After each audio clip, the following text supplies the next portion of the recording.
ఎప్పుడు ఒకేలాగా కాకుండా కొత్త కొత్తగా ట్రై చేస్తూ ఉంటానండి నేను బిర్యానీ. మీరు కూడా ఒకసారి ట్రై చేయండి. చాలా టేస్టీగా ఉంటుంది. ఇంకెప్పుడు మీరు బిర్యానీ చేసినా ఈ బిర్యానీనే చేసుకుంటారనమాట. ఇంక రెసిపీ చూసేస్తే కొత్తిమీర, పచ్చిమిర్చి ఉంటే పుదీనా కూడా యాడ్ చేసుకొని, కొంచెం సాల్ట్ యాడ్ చేసుకొని పేస్ట్ చేసి పక్కన పెట్టుకోవాలన్నమాట. దాని తర్వాత పాన్ పెట్టుకొని ఆయిల్ వేసుకొని, ఆయిల్ హీట్ అయిన తర్వాత whole garam masala, onions add చేసుకోవాలన్నమాట.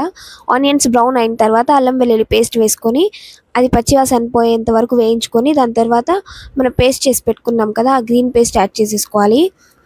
ఇందులో ఆయిల్ పైకి తేలేంత వరకు వేయించుకొని పసుపు యాడ్ చేసుకోవాలి. దాని తర్వాత చికెన్ యాడ్ చేసేసుకొని బాగా వేయించాలన్నమాట.